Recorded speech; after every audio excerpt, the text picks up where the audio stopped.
इसका सिंबल क्या है आपका टाउ। जैसे लीनियर मोशन में आपका फोर्स का काम होता है किसी ऑब्जेक्ट को वन प्लेस से सेकंड प्लेस तक पहुंचाना, ऐसे ही टॉर्क का काम होता है रोटेशन मोशन में किसी ऑब्जेक्ट को घुमाना। फोर्स जो होता है F वो किसी ऑब्जेक्ट की लीनियर मोशन के लिए रेस्पॉन्सिबल होता है। सेम उसी तरीके से टॉर्क किसी ऑब्जेक्ट की रोटेशन मोशन के लिए रेस्पॉन्सिबल होता है। तो किसी फोर्स की वजह से यदि कोई चीज रोटेट कर रही है तो हम कहेंगे उस ऑब्जेक्ट पर टॉर्क लग रहा है। फिर फोर्स का नाम हम नहीं लेंगे, लगाया गया फोर्स ही होगा। यदि किसी ऑब्जेक्ट पर कोई फोर्स लगाया जाए और उस फोर्स की वजह से वो ऑब्जेक्ट क्या करे, रोटेशन स्टार्ट कर दे, तो हम क्या कहेंगे कि उस पर्टिकुलर ऑब्जेक्ट पर टॉर्क लग रहा है, ना कि फोर्स। वो अलग बात है कि फोर्स की वजह से ही टॉर्क लगा होगा, लेकिन वहां पे टॉर्क वर्ड का इस्तेमाल करेंगे। जिन जिन ऑब्जेक्ट के पास रोटेशन मोशन होता है उन ऑब्जेक्ट पर टॉर्क लग रहा होगा। तो इस फोर्स का जो टर्निंग इफेक्ट है वही क्या कहलाता है, torque. The turning effect of force is called torque. जैसे आप इस कैप को घुमाए, फोर्स लगा रहे हैं, ऐसे ये घूम रहा है कि चल रहा है, तो इसमें क्या लग रहा होगा, टॉर्क लग रहा होगा। जब इलेक्ट्रिसिटी फ्लो करती है फैन के अंदर, वो रोटेट करता है, तो इस पर टॉर्क लगता होगा। कोई साइकिल का व्हील है, घूमता है, तो उसमें क्या लगता होगा, टॉर्क लगता होगा। जितनी भी रोटेशन मोशन के आप एग्जांपल ले सकते हैं, सब पर क्या लग रहा होगा, टॉर्क। तो टॉर्क के बारे में देखते हैं क्या है। अगर मेरे पास, मान लो मैं समझूं, अगर बिल्कुल सिंपल तरीके से, ये मेरे पास एक रॉड है जिसकी लेंथ L है, ये इस पॉइंट पर मैंने फिक्स किया गया है इसको, और फिक्स किया गया है ऐसे कि इसमें एक पिन लगा दी है जिसके ऊपर पास ये आराम से घूम सकता है, रोटेट से आप ये से कर सकता है। अब मैं इस ऑब्जेक्ट पर एक फोर्स लगाता हूं ऐसे F, तो इससे क्या होगा, यहां पर हिट किया गया है, ये ऐसे घूमेगी आराम से, तो अब ये घूमेगी ऐसे ऐसे, तो इस पर टॉर्क लग गया होगा। इसका मतलब घूम रही है तो टॉर्क लग गया। यदि आप इस पर फोर्स लगा रहे हैं फिर भी ये नहीं घूम पा रही, तो इस पर टॉर्क नहीं लग रहा है। फोर्स आपका लग रहा है लेकिन टॉर्क इस पे नहीं। टॉर्क आप तभी कहेंगे जब वो रोटेट कर रही हो।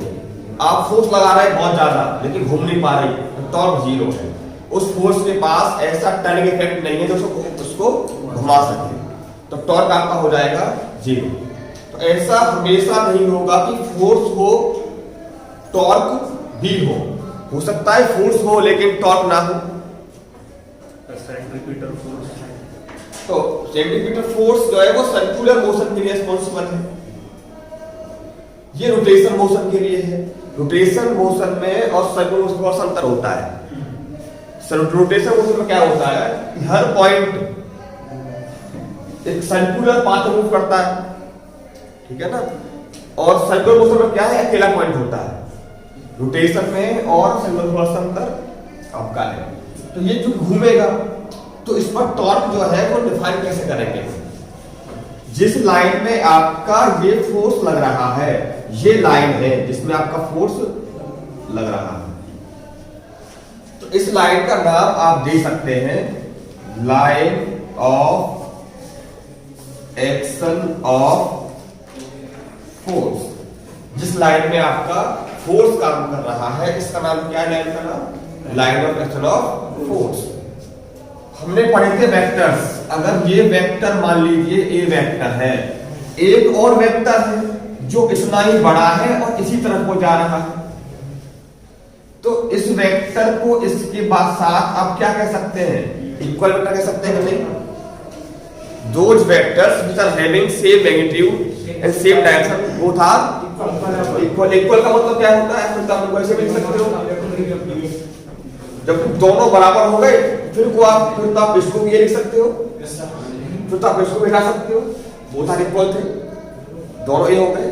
कहने का मतलब ये हुआ, यदि ये वेक्टर आपका ए है, मार्कर को मैं शो कर रहा हूं ए वेक्टर से, इसकी लेंथ को सेम रखना है और डायरेक्शन को सेम रखना है। ऐसे उठा के ऐसे ले गए क्या बी ए वेक्टर नहीं है? अब बी ए वेक्टर है, अब बी ए वेक्टर है, बी ए वेक्टर है। तो एक वेक्टर को आप उसके पहले भी शिफ्ट कर दो उठा करके, तो वो कितना रहता है आपका? ए वेक्टर, ये आपका रहेगा। तो ये इतना आपका एफ वेक्टर है, force in A vector quantity. तो ये तो वो लाइन हो गई जिसमें ये एक्ट कर रहा था, जिस लाइन के अलॉन्ग फोर्स लग रहा है उसका नाम क्या है? Line of action of force. आप इस एफ को यहां से उठा के ऐसे लगा दो, भाई मैं इसको ऐसे बना दूं, ये फोर्स ऐसे था, अब मैं इसको ऐसे लगा दूं, क्या बताओ कि अंतर में आएगा? नहीं आएगा। पहले मैं इसको ऊपर से पुश करना था ऐसे, अब खींच रहा हूं उसी डायरेक्शन में, सेम रहेगा। तो आप line of action of force जो है आपकी, उसके अलॉन्ग फोर्स को कहीं भी आकर शिफ्ट कर सकते हो, वो रहेगा कितना? एफ ही रहेगा। तो अब ये तो बात हुई, ये है आपका पॉइंट ऑफ रोटेशन जिसके अबाउट वो चीज घूम रही है। इसकी लेंथ सपोज आपने मानी है आर, ये वो पॉइंट है रोटेशन वाला पॉइंट, ये वो पॉइंट है जहां पर आपका फोर्स लग रहा है। ये डिस्टेंस कितनी होगी आपकी? आर होगी।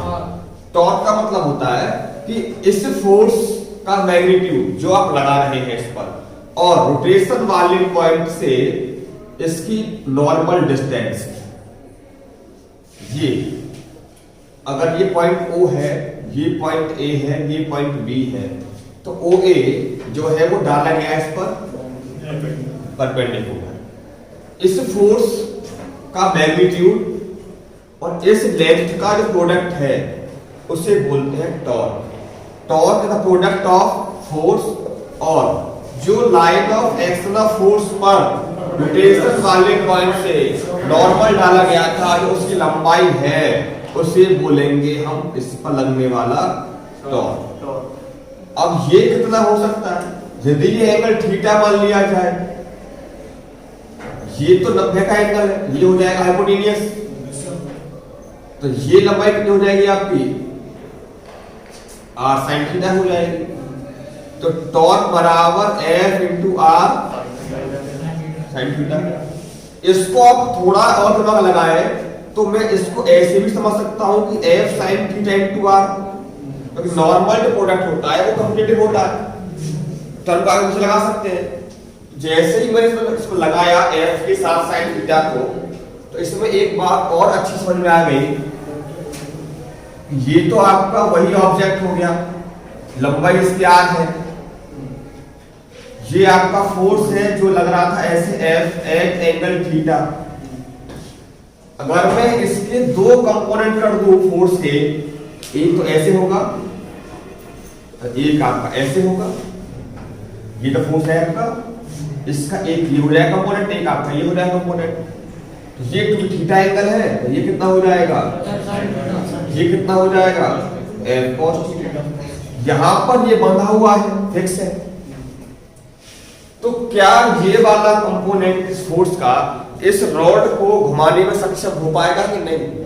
ये वाला कंपोनेंट यहां पर फिक्स है, एक रॉड है जो यहां पर इसमें एक कब्जा लगा हुआ है, हिंज किया गया है, आप इसे खींच रहे हैं ऐसे, तो घूम पाएगी? अच्छा, ऊपर वाला जो ये फोर्स है ये घुमा देगा, तो घुमाने के लिए इस फोर्स का ये तो कंपोनेंट कोई काम करेगा ही नहीं, बेकार है, ये घुमाएगा। जो कैसा है? ये उस पॉइंट के रेडियल वेक्टर पर परपेंडिकुलर है। तो जो भी आप फोर्स ले रहे हैं उसका नॉर्मल कंपोनेंट जो रेडियल वेक्टर के साथ कैसा हो? परपेंडिकुलर है। तो इन दोनों का प्रोडक्ट ही फोर्स और इसका टॉर्क कहलाएगा, F sine theta into R. तो आप ये भी समझ सकते हैं, इसमें ये जो है ये फोर्स का परपेंडिकुलर कंपोनेंट आपका हो गया सर, ये उस रॉड की लेंथ हो गई या उस पॉइंट के बीच का गैप है जहां से आपका वो रॉड खींच दी गई थी और जहां पे आप फोर्स लगा रहे थे, उस पर नॉर्मल फोर्स हो गया। यदि आप फोर्स को सेम रखते हैं तो इसका कंपोनेंट कर देंगे नॉर्मल डायरेक्शन। अब ये दो चीज सीख सकते हैं, या तो इसका कर दो कंपोनेंट इस फोर्स पर परपेंडिकुलर,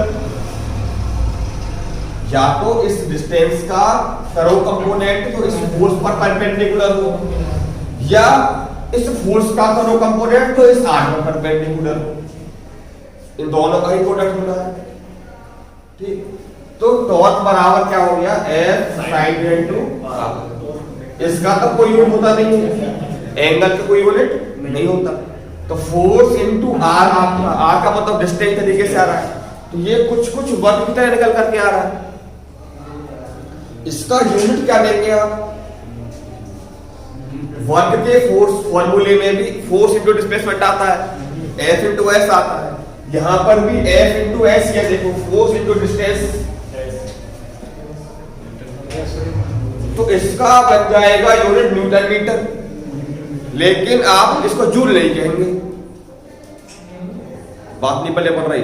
वर्क में न्यूटन मीटर का मतलब होता है जूल, लेकिन टॉर्क के केस में न्यूटन मीटर का जूल आप नहीं कहेंगे, लेकिन दोनों का डायमेंशनल फॉर्मूला सेम निकल करके आएगा। जो डायमेंशनल फॉर्मूला वर्क का होता है वही आपका टॉर्क का होगा, लेकिन दोनों का यूनिट, उसको वर्क और जूल बोल सकते हैं, इसको जूल बोलेंगे तो हमें खुद होगा कंफ्यूजन कि वर्क की बात कर रहे हैं कि टॉर्क की बात कर रहे हैं। दोनों का नेचर अलग अलग है, दो अलग अलग फिजिकल क्वांटिटीज का यूनिट सेम होने का मतलब ये नहीं है कि दोनों का नेचर भी सेम है। हीट का भी यूनिट जूल होता है और पोटेंशियल एनर्जी का भी जूल होता है, दोनों अलग चीजें हैं। हीट एक अलग चीज का नाम है और पोटेंशियल एनर्जी एक अलग चीज का नाम है, वर्क एक अलग चीज का नाम है।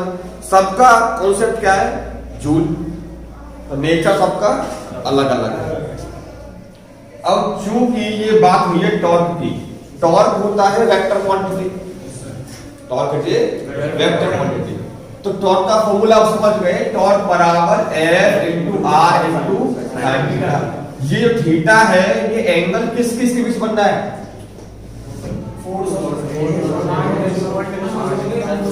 और, अच्छा चलो अब यहां पर एक बात और सीखने वाली है, बड़े ध्यान से देखो इस बात को। दो वेक्टर्स के बीच, इसमें आपका ये भी शॉर्ट है, डिस्प्लेसमेंट है, डिस्प्लेसमेंट ही है, ये क्या है, फोर्स। आपसे मैं कहूं कि मेरे पास एक वेक्टर A है, एक वेक्टर B है, इनके बीच का एंगल थीटा है, तो क्रॉस कितना होगा, आप कहेंगे साहब A क्रॉस B होगा, AB sin theta into tan क्या, A डॉट B कितना होगा, आप सब कहेंगे साहब AB cos थीटा हो जाएगा। ये थीटा का मतलब क्या है, दोनों वेक्टर के बीच का एंगल, लेकिन दो वेक्टर के बीच का एंगल मुझको देखा कैसे जाता है, मैं उसे कैसे देखता हूं। यहाँ पर ध्यान से देखो, एक वेक्टर आपका A है, एक वेक्टर आपके पास B है, दोनों का टेल एक पॉइंट पर है, हेड आगे बढ़ रहा है, तभी आप नापेंगे एंगल। ये नापना बिल्कुल सही नहीं होगा कि एक आपका वेक्टर ये A है, एक वेक्टर आपका ये B है, कि साहब ये एंगल थीटा कर दो, नहीं साहब, ये दो वेक्टर के बीच का एंगल नहीं है। एंगल कौन सा होगा, आप इसको उठा के यहां पर लिख लें, इसको उठा के यहां लिख देंगे, अब बेशक वो एंगल थीटा निकल के आ रहा है, बराबर बेशक है।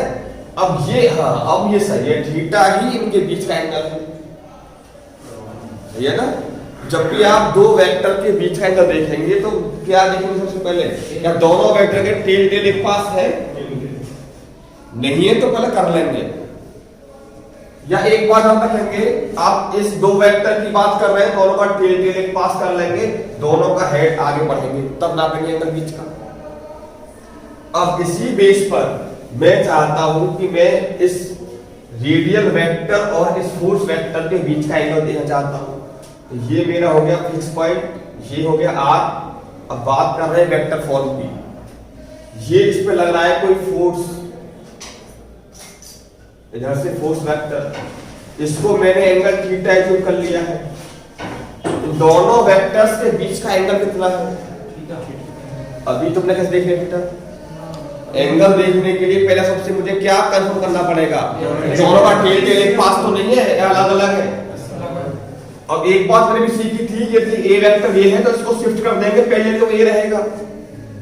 आप यहां से चेक करना चाहते हैं, आप इस एफ वेक्टर को जो ऐसा है ऐसे शिफ्ट कर दें तो ये देखो ये बन जाएगा आपको वही एफ वेक्टर, इसके बराबर मैग्नीट्यूड शिफ्ट कर दिया पैरेलल। ये आपका आर वेक्टर है, इसको बिल्कुल आगे आप उतना ही सेम मैग्नीट्यूड सेम डायरेक्शन में शिफ्ट कर सकते हैं। तो अब ये दोनों कैसे एंगल हो गए? वर्टिकली एंगल आएगा, तो थीटा ही इन दोनों के बीच का एंगल है। कभी कभी ये डायरेक्ट देखकर बोलना गड़बड़ हो जाती है, सही है ना, सीख लो, बाद में बहुत काम आएगा। तो इन दोनों के बीच का एंगल कितना निकल के आ रहा है? Theta. Theta is the angle between radial vector R and force vector F. अब ये जो चीज है आर एफ साइन थीटा या F R sine theta, force vector का मैग्नीट्यूड, रेडियल वेक्टर का मैग्नीट्यूड, फोर्स वेक्टर और रेडियल वेक्टर के बीच के एंगल का साइन, इसमें बस क्या नहीं है? एन कैप नहीं है। तो मैं कह सकता हूं कि ये एफ वेक्टर और आर वेक्टर के क्रॉस प्रोडक्ट का मैग्नीट्यूड है। अगर ए क्रॉस बी का हम लेंगे मैग्नीट्यूड तो आप बोलोगे सब ये बन जाएगा आपका ए बी साइन थीटा, ठीक है ना। अब यहां पर इसके बेस पर हम ये कह रहे हैं कि साहब ये हम चाहते हैं लिखना वेक्टर फॉर्म में। अब यहां पर दो संभावनाएं मेरे सामने आ रही है, या तो मैं इसे करूं एफ क्रॉस आर या मैं इसे करूं आर क्रॉस एफ।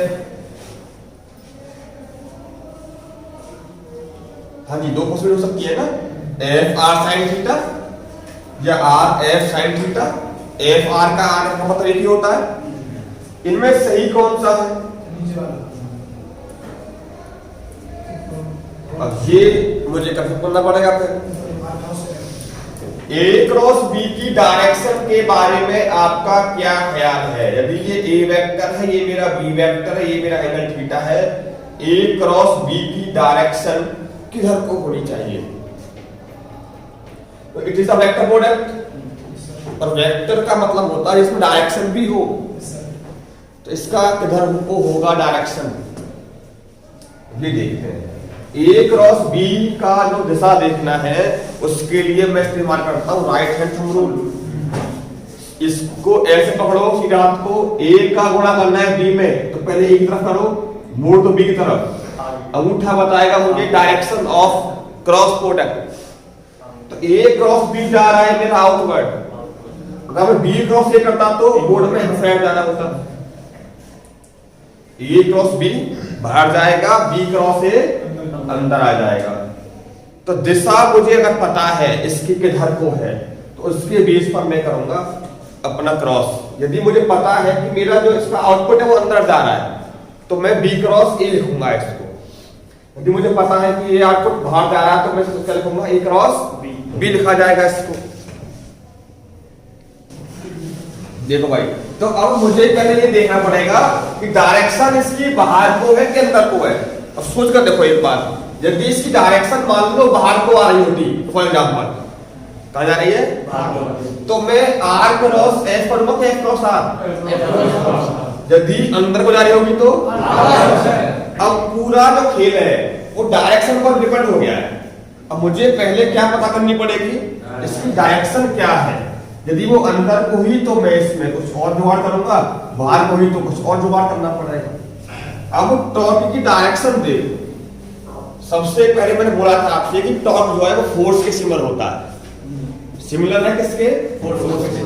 अब दो बातें देखो, displacement, velocity, acceleration, theta omega alpha. यहां पे फोर्स होता है, टॉर्क होता है। मोशन में हो गया, यूनिट मोशन में आपका हो गया। जो डायरेक्शन डिस्प्लेसमेंट की है वही डायरेक्शन किसकी होती है? वेलोसिटी की होती है। कोई चीज आगे जा रही है तो उसका वेलोसिटी भी आगे को होगा। अगर चेंज इन वेलोसिटी पॉजिटिव है तो ए भी आपका आगे को ही होगा, उस पे लगने वाला फोर्स भी आगे को ही होगा, सही है ना। तो जो डायरेक्शन थीटा की होगी वही ओमेगा की होगी, वही अल्फा की होगी। देखो एफ बराबर होता है एम ए यदि ए वेक्टर बराबर कुछ constant into times of B vector, इसका मतलब यह है कि ए वेक्टर बी के साथ कैसा हो गया, पैरेलल हो गया। जैसे समझे इस बात को, यदि ये मेरे पास ए वेक्टर है, ये मेरे पास बी वेक्टर है, दोनों की दिशा कैसी हो गई, सेम। बस किसका अंतर है, लंबाई का। लंबाई का मतलब मैग्नीट्यूड। आप लिख सकते हैं कि दुगना ऑफ बी बराबर ए वेक्टर है साहब। बी का दुगना ए के बराबर हो सकता है, दुगना भी हो सकता था।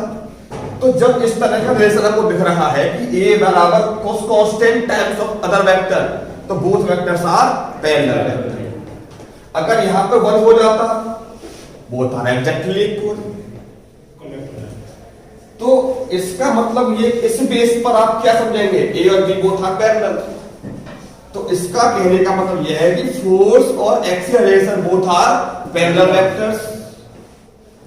तो अब मुझको बताइए, मैंने बताया था आपको एक बार कि एंगुलर डिस्प्लेसमेंट की दिशा कैसी होती है।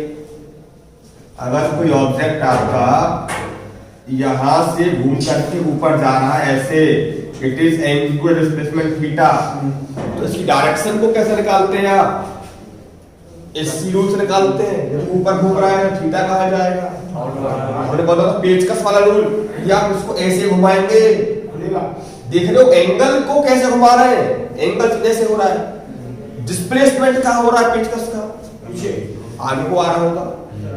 It is an direction of angular displacement. यदि ऐसे घुमा रहे हैं तो बाहर जा रहा है, जो डायरेक्शन इसकी होगी वही डायरेक्शन किसकी होगी, ओमेगा की। वही दिशा किसकी होगी, वही दिशा किसकी होगी। यदि चेंज इन वेलोसिटी पॉजिटिव है, ओमेगा पॉजिटिव आ रहा है, कहने का मतलब क्या हुआ, यदि कोई चीज ऐसे घूम रही है तो उस पे टॉर्क की डायरेक्शन बाहर को होगी, ऐसे ऐसे आ रही है। अब ये सोचिए, ऐसे घूमेगी कोई चीज तो टॉर्क कहां लगेगा, बाहर को, ऐसे घूमेगी तो। अब ये मुझे बताइए, इस फोर्स की वजह से ये रॉड इस पर रॉड कैसे घूमेगी, ऐसे घूमेगी या ऐसे कैसे घूमेगी, ये घूमेगी, इसका रोटेशन ऐसे ऐसे हो रहा है, ऐसे ऐसे, टॉर्क कहां जा रहा होगा, भीतर जा रहा होगा। टॉर्क की डायरेक्शन भीतर है तो आर क्रॉस एस करना पड़ेगा कि एस क्रॉस आर करना पड़ेगा, आर क्रॉस एस। तो टॉर्क का जो एग्जैक्ट निकल के आया मीनिंग आर क्रॉस एस। मुझको पहले टॉर्क की डायरेक्शन पे फोकस करना पड़ा, तब लिखा है मैंने उसको आर क्रॉस एस। तो torque is the cross product of किस किस का, आर का मतलब क्या है, जिस पॉइंट पर फोर्स लग रहा है उस पॉइंट का पोजीशन वेक्टर या उस पॉइंट का रेडियल वेक्टर, और एफ का मतलब क्या है, फोर्स इन वेक्टर फॉर्म। यदि आपको वेक्टर फॉर्म की बात करूं तो आप इसका इस्तेमाल करेंगे। दो वेक्टर्स का क्रॉस करने के लिए आप इस्तेमाल कर सकते हैं, ये वाला कॉन्सेप्ट पता होगा सबको। हाँ जी बताइए, क्रॉस कैसे करते हैं पता है हमको सबको। तो अब सिंपली भाषा में मैं बात करूं अगर आपसे, तो एक बार मुझे बताइए, ये तो हो गया वेक्टर फॉर्म में। इन स्केलर फॉर्म टॉर्क बराबर आर एफ, या आप ये सोच सकते हैं आर एफ कर दे परपेंडिकुलर, या एफ इंटू आर कर दे परपेंडिकुलर। इसका मतलब क्या है कि रेडियल वेक्टर के साथ फोर्स कौन सा लेंगे तो नॉर्मल होगा। इसका मतलब यदि फोर्स आप इस पर ले रहे हैं तो आर को से लेंगे तो एफ के साथ परपेंडिकुलर होगा। पक्की बात। फटाफट से देखो एक सवाल, चलो ये 5 मीटर हो गया, चलो इसको अभी एक्स मान लेते हैं। ये फोर्स है एफ, ये एंगल है मान लो 60 डिग्री या थीटा डिग्री है, टॉर्क कितना होगा, ये एफ हो गया। तो हमको पता है कि फोर्स कौन सा काम का होता है, जो नॉर्मल हो आता है। ये कितना ले लेंगे हम, एफ। टॉर्क का मतलब क्या हो जाएगा, एक्स इंटू एफ। मैं चाहता हूं कि मेरा टॉर्क मैक्सिमम हो, टॉर्क मतलब मैक्सिमम, आराम से घूमे, ज्यादा घूमे। तो ये जो टॉर्क है वो डिपेंड किस बात पे कर रहा है, एक्स पे कर रहा है, फोर्स पे कर रहा है और एंगल पे कर रहा है। यदि मेरा एक्स ज्यादा होगा torque proportional to X, torque proportional to F और टॉर्क प्रोपोर्शनल टू जितना दूर में लगाऊंगा फोर्स उतना ज्यादा टॉर्क लगेगा। मतलब किसी गेट का हैंडल, ये गेट बना लेते हैं इसको लोग, यहाँ पे कब्जे लगे हुए हैं आपके, ये गेट बन गया, यहाँ पे दीवार हो गई, हैंडल लगा हुआ है यहाँ पर। अब फोर्स लगाते हैं इस गेट पर ऐसे खुलने के लिए, गेट खुल जाता है आराम से। गेट का पता कितना होता है, बड़ा सा गेट है तो कम से कम 1 क्विंटल का मान लो, जो स्क्रू गेट लगा हुआ है वो 1 क्विंटल का मान सकते हैं, बड़ा है। उस छोटा बच्चा का आराम से खोल देता है ऐसे फोर्स लगा कर। क्यों? क्योंकि रोटेशन वाले पॉइंट से एक्स बहुत ज्यादा है, टॉर्क ज्यादा लग जाएगा। आप इस हैंडल को उठा करके यहीं पे लगा दो, क्या गेट खुल पाएगा? वही गेट है, वही बच्चा है। क्यों? आपका एक्स कम हो गया, टॉर्क कम होने का मतलब ये रोटेशन भी कम हो जाएगा। यदि आप इस हैंडल को उठा के लगा दे कब्जे के ऊपर बिल्कुल नहीं, फिर तो जिंदगी भर निकल जाएगी आपकी, घूमेगा ही नहीं, उखड़ जाएगा, टूट जाएगा। लेकिन क्यों? एक्स 0 कर दिया आपने तो टॉर्क कितना हो गया? टर्निंग इफेक्ट रहा ही नहीं। तो टॉर्क को मैक्सिमाइज करने के लिए क्या करते हैं, रोटेशन वाले एक्सिस से अप्लाइड वाले पॉइंट क्या फोर्स करना है अप्लाई, उसको बहुत दूर कर देते हैं, जिससे क्या होगा, जिससे क्या होगा, टॉर्क आपका हो जाएगा मैक्सिमम। दूसरी बात ये देखो, यदि थीटा आपका 0 हो जाए, थीटा 0 का मतलब क्या है, ये जो फोर्स वेक्टर है ये इसी तरफ लगना शुरू कर दे। आप इस गेट को खींचेंगे तो गेट खुल जाएगा, फोर्स तो बहुत लग रहा है आपका, लेकिन टॉर्क फोर्स भी है, डिस्प्लेसमेंट भी वाला वेक्टर भी है, लेकिन क्या 0 हो गया। तो इसकी वैल्यू कितनी होती है मैक्सिमम? 1। वो कब होती है? तो क्या करते हैं कोशिश, फोर्स लगाएंगे परपेंडिकुलर, फोर्स लगाएंगे। अब गेट खोलना है आपको, गेट को बिल्कुल सामने से खोलेंगे कि ऐसे सामने से खोलेंगे। क्यों? टॉर्क हो जाए मैक्सिमम, फिर तो ये बचा आपका। तो टॉर्क को करने के लिए मैक्सिमाइज आपका एक्स दूर होना चाहिए। अम्मा चाबी बेचती है ना ऐसे ऐसे, हैंडल जो होता है वो चाबी का सेंटर के पास होता है, बाउंड्री के पास होता है। क्यों? सेंटर वाले पॉइंट से एक्स ज्यादा कम फोर्स लगा के टॉर्क आपका लग सके मैक्सिमम, उसको पास कर दो खुट्टी को उठा के बीच में, फोर्स वही अम्मा लगा रही है, वही एंगल लग रहा है, लेकिन क्या कम हो गया, टॉर्क कम। तो घूमेगा कब आपका, बात पहले पड़ रही है नहीं पड़ रही। तो टॉर्क को करना है हमें मैक्सिमाइज, तो किस किस बात का ध्यान रखना पड़ेगा, थीटा कितना हो। अब दो चीज बची आपकी, एक्स और एफ। एक्स हो सकता है जितना मैक्सिमम उतना कर देंगे, फोर्स तो आपके हाथ की बात है। दूसरी बात यह है कि एक्स 0 होने का मतलब क्या पहले पढ़ना है आपको, एक्स जो है वो किस किस पॉइंट के बीच का डिस्टेंस है, जहां पर आप लगा रहे हैं फोर्स उस पॉइंट का, और जिस पॉइंट के अबाउट आपका जो ऑब्जेक्ट है वो रोटेट कर रहा है उसके बीच का है, ये रोटेशन वाला पॉइंट हो गया।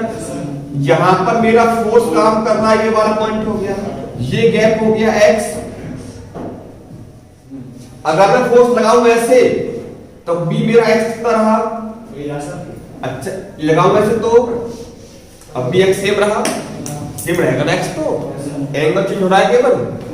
तो एक काम करो, यदि ये फोर्स मेरा पास यहां से कर रहा है तो अब एक्स कितना हो गया, 0 एक्स हो गया। इस केस में एक्स कितना हो गया, 0। कब 0 हो गया, यदि फोर्स मेरा रोटेशन वाले पॉइंट से पास करना है तो एक्स 0 हो जाएगा। एक्स 0 आते ही टॉर्क कितना हो जाएगा, मतलब इस केस में टॉर्क कितना प्रोड्यूस होगा, 0। इसका मतलब ये नोट कर सकते हैं आप, यदि फोर्स आपका रोटेशन वाले पॉइंट से पास कर रहा है तो टॉर्क कितना होगा, 0। यदि आप फोर्स लगा रहे हैं और आपका फोर्स उसी पॉइंट से पास कर रहा है जिसके अबाउट आप उसे घुमाना चाहते हैं तो चीज घूमेगी नहीं, घूम जाएगी, घूम जाएगी नहीं घूमेगी। चलो अब मैं एक फटाफट से तो मैं सामने बनाता हूं डायग्राम छोटा सा। ये रोटेशन वाला पॉइंट हो गया, ये फोर्स लग रहा है 10 न्यूटन, ये लग रहा है 20 न्यूटन, ये लग रहा है 30 न्यूटन, ये यहाँ से लंबाई हो गई है मेरी मान लीजिए 5 मीटर, ये एंगल हो गया 30 डिग्री, ये हो गया मेरा 60 डिग्री। बताइए स्टॉक, ये रोटेशन वाला पॉइंट है, बताइए स्टॉक कितना लग रहा होगा इस पर? क्या रोटेशन वाला पॉइंट कौन सा है? क्या सारे फोर्स वहीं से पास नहीं कर रहे?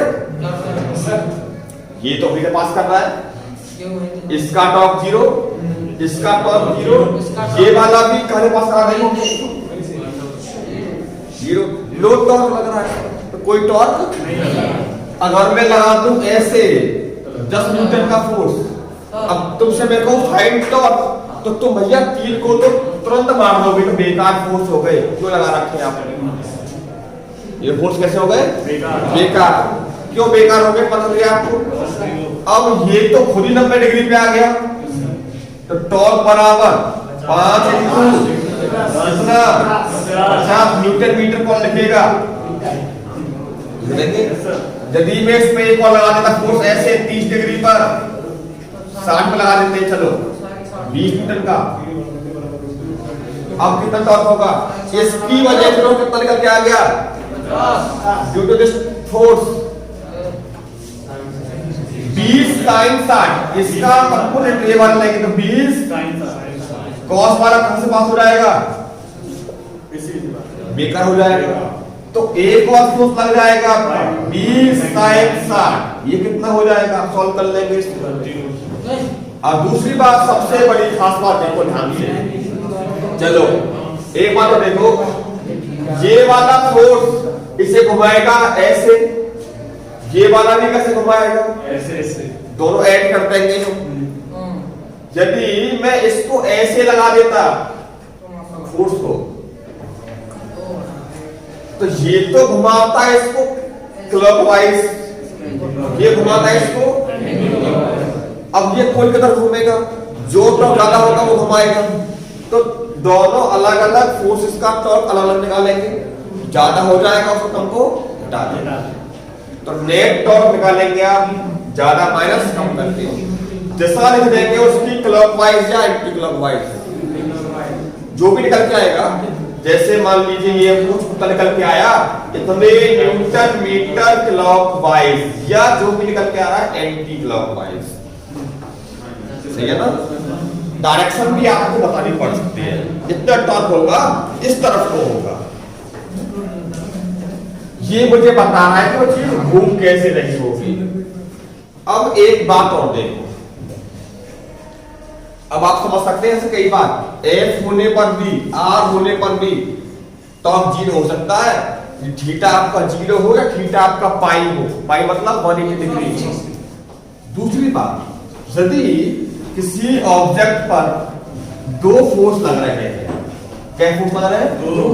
दो, दोनों बड़े अच्छे लग रहे हैं फोर्स।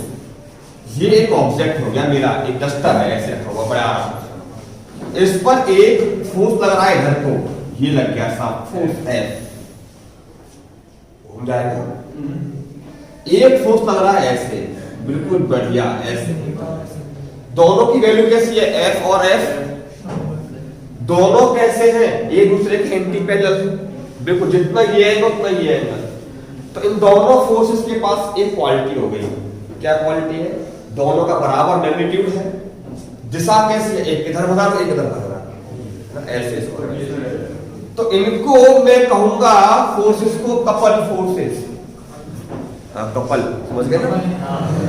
क्या दिमाग चलता है, बराबर और उल्टे कपल हो जाते हैं ना, एक सुंदर बालक सुंदर कन्या कपल हो जाते हैं। चलो हंस गए, ये कपल फोर्स हो गए, दोनों कैसे, लेकिन अच्छे वाले अलग साथ में साथ में जा रहे, कहाँ जा रहे? अलग जा रहे। तो क्या ये इसे घुमा पाएंगे कि नहीं घुमा पाएंगे? नहीं सकते। क्यों? ये रोड है, एक इधर खींच रहा है एक इधर खींच रहा है, घूमेगा नहीं।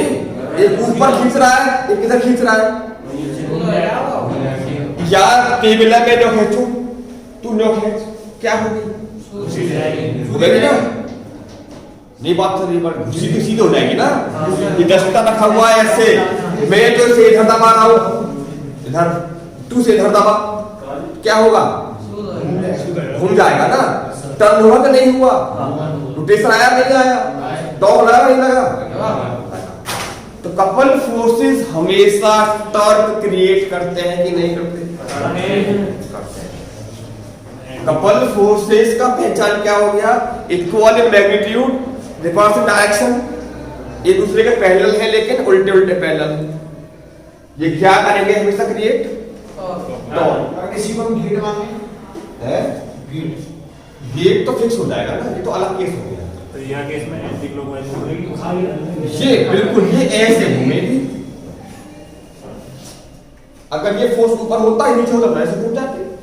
सर ये इसमें एक्सिस का रोटेशन कहां है? एक्सिस बीच में कहीं आ जाएगा, वो बीच में आ जाएगा, बीच में आएगा ना, वो कहीं बीच में तो क्या आ जाएगा ऐसे। जिस एक्सिस पे घूमेगा उसकी बता दें। हाँ ये ऐसे। अब इसकी वजह से टॉर्क तो कितना निकला होगा? टॉर्क तो लग रहा है इस पर, टॉर्क कितना होगा? ये घूमेगा किस पॉइंट के अबाउट? सेंटर पॉइंट के अबाउट। पक्की बात है। अब देख, यदि मैं इसकी लंबाई को मान लूं अपने फायदे के हिसाब से 2x लंबाई का था ब्रॉडस, ये कितना कितना हो जाएगा? अच्छा सा, चलो अगर ये एंगल आपका थीटा है तो भैया ये भी एंगल थीटा होगा कि नहीं होगा? ये कितना इसका होगा component? f,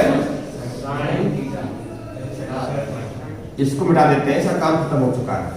f sin theta हो जाएगा, इसका ये कितना हो जाएगा? f sin थीटा, ये कितना हो जाएगा? ये कितना हो जाएगा? ये वाला किधर से पास कर गया? दूसरे वाले पॉइंट से, एंगल 0, टॉर्क खत्म। तो कुल टॉर्क ये वाला फोर्स इसे घुमाएगा, इधर को ये वाला घुमाएगा, ये घुमाएगा ऐसे, ये घुमाएगा ऐसे, दोनों एरो जाएंगे आपके। तो कुल टॉर्क कितना निकल के आया? F sin theta into X, F into R होता है ना, कितना इसका आ जाएगा? कुल कितना हो जाएगा? 2। तो नेट टॉर्क बराबर F sin थीटा इंटू या F into 2x sin theta कर दूं, सही है जी? अब जरा दिमाग लगाओ उसमें तो थोड़ा सा। 2x sin थीटा का मतलब क्या है? 2x, देखो इसका मतलब हो गया दोनों में से कोई से एक फोर्स की वैल्यू। अब ये मेरा कपल फोर्स इस वाला F हो गया, ये F हो गया, इसको मैंने ऐसे बढ़ाया, इसको मैंने ऐसे बढ़ाया। ये मेरा क्या एंगल है भैया? ये भी कितना होगा? बुझाओ खत्म नहीं है। ये कितना लंबाई टोटल? अगर मैं यहां से इस पे डालता हूं परपेंडिकुलर तो ये डलेगा कि नहीं डलेगा? ये कितना एंगल आएगा? ये कितना थीटा एंगल है? 90 का एंगल है। ये क्या हो गया? डायगोनल। ये कितना हो जाएगा? 2x। ये क्या चीज हो गई? दोनों के बीच की शॉर्टेस्ट डिस्टेंस नहीं हो गई? यदि किसी ऑब्जेक्ट पर तो कपल फोर्सेस काम कर रहे हैं तो मुझे टॉर्क निकालना है, तो एक काम करें, दोनों फोर्सेस में से किसी एक फोर्स को ले लें और दोनों एक्सिस जो दो फोर्स लग रहे हैं आपके ऐसे ऐसे, उनके बीच का शॉर्टेस्ट डिस्टेंस ले ले तो काम नहीं चलेगा। सर वो डिस्टेंस आ गई तो आगे भाई आगे ये दे लेके लगे बच्चे में तो कहते का हार गया मैं तो नहीं आपकी हो गई। हां, तो ये कितना हो जाएगा कि दोनों के बीच का गैप हो जाएगा। अब जा देखो ध्यान से, ये मेरे पास एक ऑब्जेक्ट है, इधर फोर्स लग रहा है 10 न्यूटन, इधर लग रहा है 10 न्यूटन। फोर्स कैसे हो गए? कपल फोर्स नहीं हो गए। ये बीच में गैप मान लेते हैं 2 मीटर। बताओ टॉर्क कितना लग रहा होगा? 100 हो गई टॉर्क, तो 20 हो गया, सही है ना? तुम कहानी तो कपल फोर्स का बड़ा सिंपल सा फंडा है, बार बार मत निकालिए सब कितना जीरो कहां कैसे। एक पर याद कर लो, यदि फोर्सेस का वैल्यू बराबर अपोजिट है तो टॉर्क निकालने के लिए क्या करेंगे, दोनों फोर्सेस जो लाइन जा रही है उनके बीच का शॉर्टेस्ट पाथ देख लेंगे, उसका गुणा कर देंगे किसमें, किसी एक फोर्स में, क्या निकल जाएगा, टॉर्क। बात पल्ले पड़ गई। टॉर्क का क्या परम उद्देश्य होता है, किसी चीज को घुमाना। टॉर्क कब होगा मैक्सिमाइज, जान गया, कब जीरो होगा, कब खत्म होगा, टॉर्क क्या बवाल क्या है, क्यों लगता है, कैसे है, जहां जहां भी चीज घूमेगी वहां मैं आपको कहूंगा टॉर्क पता करो, क्योंकि टॉर्क के बिना घूम नहीं सकती। अब आपको क्लास 12th में कई जगह पर टॉर्क पता करना होगा, कई जगह पर टॉर्क है ना, वहां पर अक्सर टॉर्क निकालेंगे हम, चीजें बहुत रोटेट करेंगे हमारी, उनको हमें निकालना पड़ेगा। पहले तो ये देख लो घूम रहा है तो होगा नहीं होगा, होगा तो कितना होगा, कितने के लिए हमारे पास फॉर्मूले आ गए हैं बहुत सारे, ठीक है जी।